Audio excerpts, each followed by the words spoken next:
Benih Rahasia Sang Pewaris episode 147. Pria itu mendesah, seolah-olah meratapi sesuatu.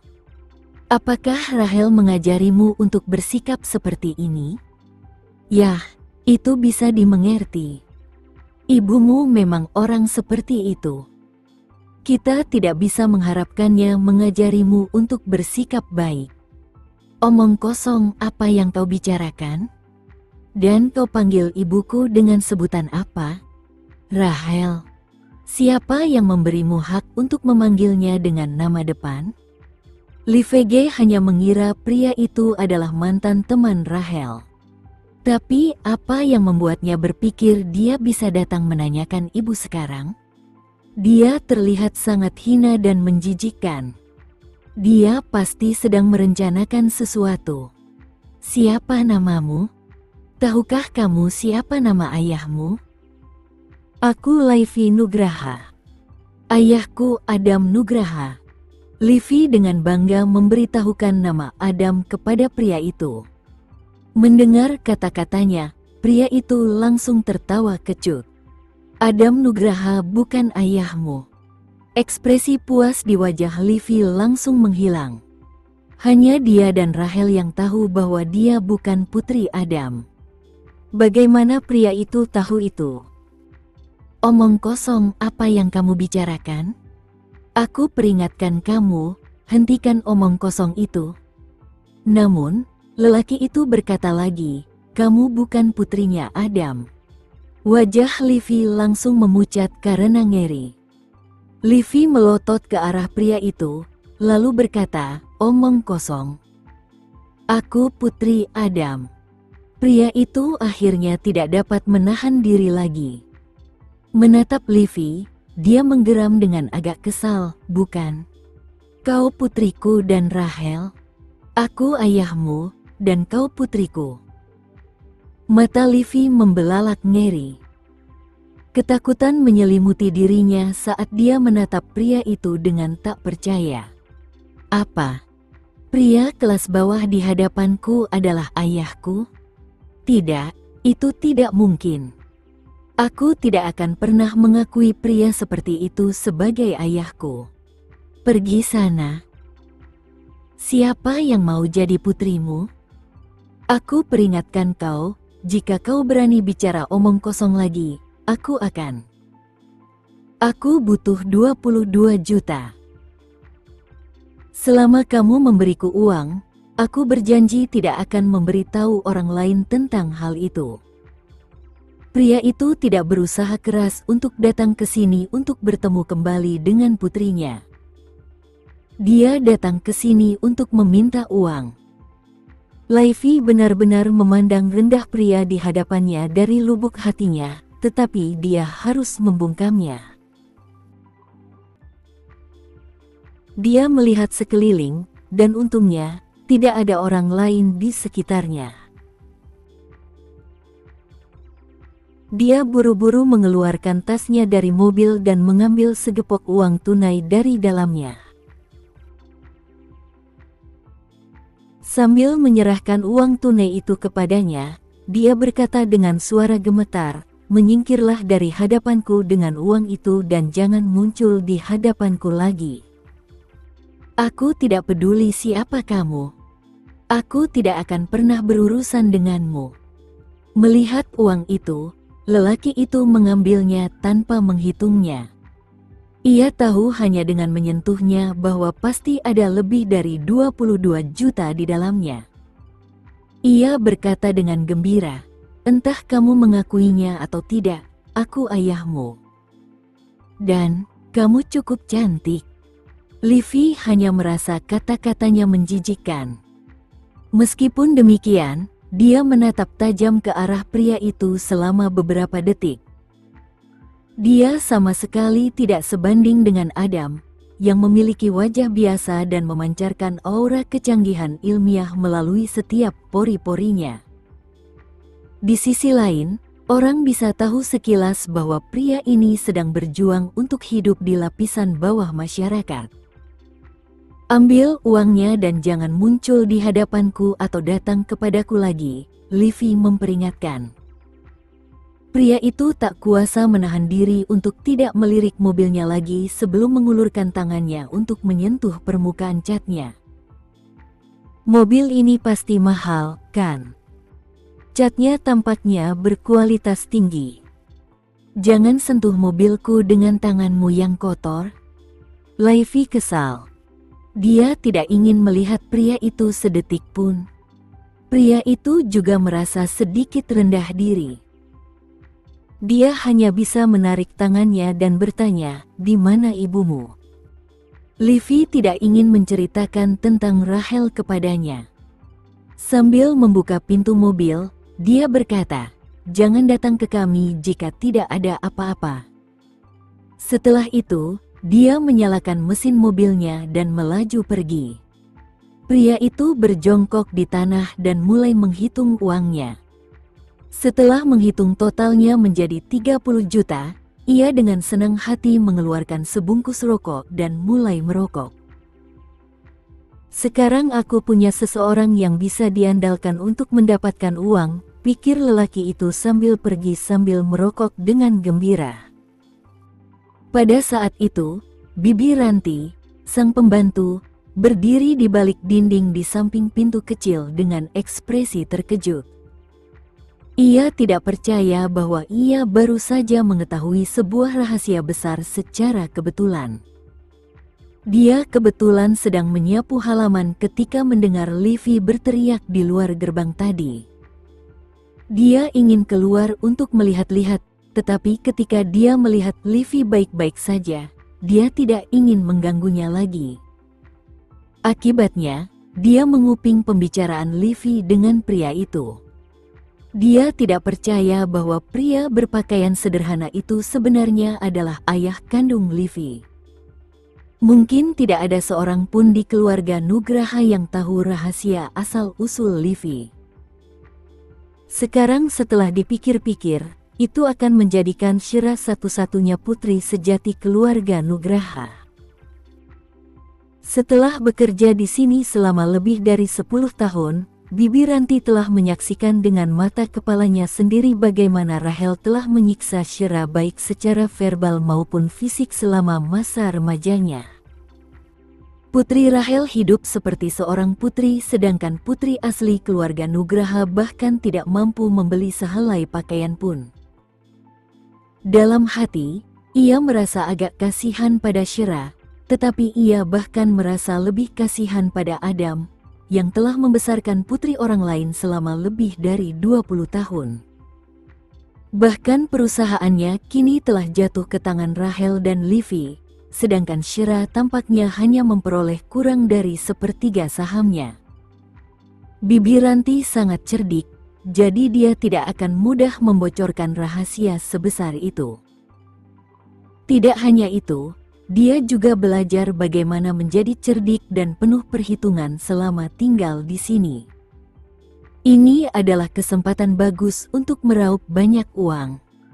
Livi akan meraup banyak keuntungan di masa depan dengan saham yang sekarang dimilikinya di Nugraha Constructions.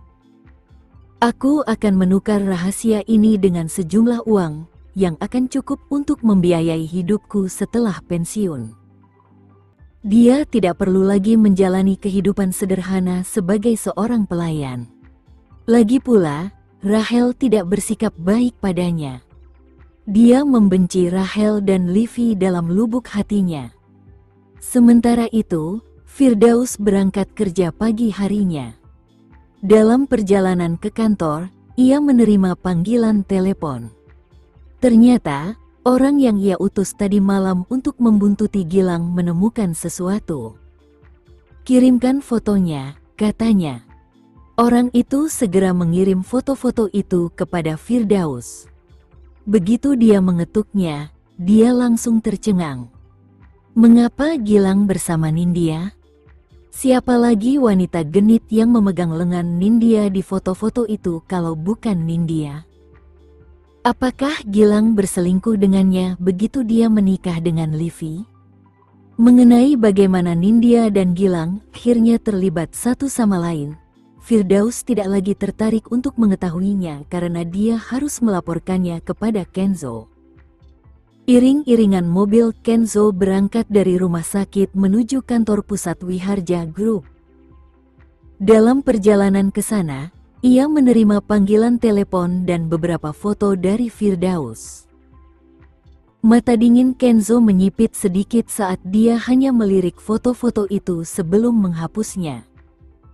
Kirim foto-foto ini ke Syera dan lihat apakah itu berguna baginya. Dimengerti, Presiden Wiharja. Setelah bangun pagi-pagi sekali, Syera sedang duduk di kantor dokter spesialis dan mendengarkan diskusi mereka tentang kondisi Adam. Dia tidak mengerti istilah-istilah yang mereka gunakan, tetapi dari cara mereka berbicara, tampaknya ada harapan untuk kondisi Adam.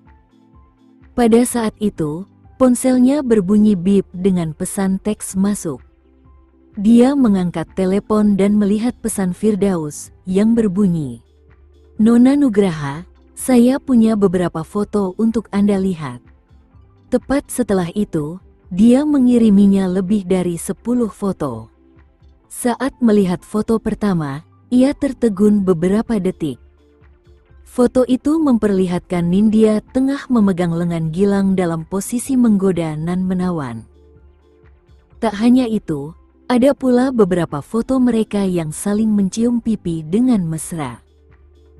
Melihat foto-foto ini, Syera merasa tidak nyaman karena Gilang begitu senang berselingkuh dari Livi tak lama setelah menikahinya. Selain itu, orang yang diselingkuhinya adalah seseorang yang Livi anggap sebagai sahabatnya. Di sisi lain, Nindya sama sekali tidak punya keraguan. Dia sama sekali tidak malu telah merebut suami Livi. Syera menertawakan foto-foto itu dengan perasaan gembira. "Aku akan lihat saja apa yang terjadi selanjutnya dan biarkan kedua wanita itu saling bertengkar jika perlu." Namun, sesuatu terlintas dalam benaknya. Nindya menyukai Gilang hanya karena uangnya. Terutama setelah Gilang menjadi Presiden Nugraha Constructions dan Nindya sangat ingin menyenangkan Gilang. Bagaimana jika? Senyum mengembang di sudut bibir Syera. Apakah dia masih bisa tertawa jika aku membekukan semua kartu debit Gilang? Departemen Keuangan telah mengonfirmasi dari laporan rekening bahwa Gilang telah menggelapkan dana perusahaan yang memberinya hak untuk membekukan dan mengaudit semua rekening banknya. Selama waktu itu dia tidak akan dapat mengeluarkan uang sepeser pun. Syera keluar dan menelepon orang yang bertanggung jawab di Departemen Keuangan, memberitahu mereka untuk mulai mempersiapkan ini. Departemen itu akan memeriksa semua prosedur dan membekukan kartu debit Gilang sore ini. Saat itu, Gilang sedang rapat di Nugraha Constructions. Sekarang setelah ia tiba-tiba kehilangan banyak klien karena Kenzo, ia harus mencari klien baru, jadi ia cukup sibuk. Livi segera datang, tetapi pikirannya berada di tempat lain hari ini. Pikirannya disibukkan dengan pria yang ditemuinya pagi ini. Wajah pria itu membuatnya muak dan jijik. Namun, sialnya, pria itu adalah ayah kandungnya. "Ada apa, Livi? Kamu tidak tidur nyenyak tadi malam?" tanya Gilang dengan khawatir. "Apakah kamu benar-benar bertemu dengan klien tadi malam? Mengapa kamu kembali ke kantor pagi-pagi sekali?" Livi bertanya dengan ragu. Gilang tak kuasa menahan diri untuk tidak menatapnya dengan mata melotot, sambil berkata, "Aku kembali pagi-pagi sekali untuk rapat." "Tidakkah kamu lihat mataku merah?" Seperti yang diharapkan, Livi mempercayai ceritanya. Tidak hanya itu, Livi bahkan merasa kasihan padanya dan memeluknya sambil berkata, "Maaf, aku seharusnya tidak meragukanmu. Kamu sudah bekerja cukup keras untuk perusahaan." Gilang tak lupa mengungkapkan rasa cintanya kepada wanita itu. Tidak apa-apa. Aku bisa menanggung segala macam kesulitan demi dirimu. Bagaimanapun juga, kamu adalah istriku. Mendengar perkataannya, Livy sedikit gembira. Yah, tidak akan terjadi hal buruk selama rahasia asal-usulku tetap tersembunyi. Kalau tidak, jika Shira mengetahuinya, seluruh Nugraha Constructions akan kembali ke tangannya, pikirnya. Saat itu pukul 3 sore, dan Gilang sudah sibuk bekerja. Namun, Livy tidak mengerti urusan perusahaan, jadi dia hanya bisa keluar dan berkeliling. Mengingat bahwa dia sudah lama tidak menghubungi Nindya, dia segera meneleponnya. Kebetulan Nindya juga sedang senggang, jadi mereka sepakat untuk bertemu. Di kafe, Livy memperhatikan kulit Nindya yang sehat dan bagaimana Nindya kembali mengenakan pakaian desainer. Tidak hanya itu, Nindya juga membawa tas baru. Livy bertanya sambil tersenyum, "Sepertinya kamu baik-baik saja akhir-akhir ini. Apakah kamu mendapatkan sugar daddy atau semacamnya?" Nindik mengalihkan pandangannya dengan perasaan bersalah sejenak. "Tidak, aku tidak seperti itu. Hanya saja seseorang telah bersikap baik padaku." Livy menatap wajahnya yang telah berhasil menjalani operasi plastik. Orang harus mengatakan bahwa operasi plastik itu memang membuahkan hasil yang bagus. Nindya telah menghabiskan banyak uang untuk itu.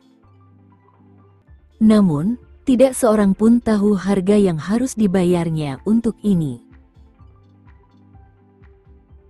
Ia kini kehilangan indera penciuman dan perasa, yang membuat hidupnya sangat sulit. Namun, hidup harus terus berlanjut, jadi ia tidak punya pilihan selain meminta uang dari Gilang untuk perawatan medisnya. "Kau terlihat seperti Shira saat memakai riasan," kata Livy. Mata Nindya berkedip karena tidak senang. "Siapa bilang aku harus terlihat seperti dia? Aku hanya ingin menjadi diriku sendiri sekarang." Livy terdiam sesaat. Ia merasa Nindya jelas-jelas meniru Shira dalam segala hal. Tidak hanya itu, ia bahkan sengaja memakai riasan tipis seperti Shira. Namun, ia berbohong tentang hal itu. "Bagaimana kabar Shira sekarang? Dan bagaimana kabar ayahmu?" Nindya bertanya. Livy tidak dapat menahan diri untuk bertanya dengan heran. "Bagaimana kamu tahu apa yang terjadi pada ayahku? Kapan aku menceritakannya kepadamu?" Wajah Nindya sedikit memucat karena ketakutan. Dia buru-buru berkata, "Kamu tidak memberitahuku tentang itu? Lalu di mana aku mendengarnya?" "Oh, benar. Aku tidak sengaja mendengarnya dari seseorang ketika aku pergi ke tempatmu untuk mengunjungimu terakhir kali." "Aku lupa tentang itu." Livy juga tidak terlalu memikirkannya. Dia berkata sambil mendesah, "Ayahku, dan mamaku. Dia dijebak oleh Shira, si jalang itu, dan dikurung di penjara." Nindya sengaja berpura-pura terkejut. Apa yang Shira lakukan pada mamamu?"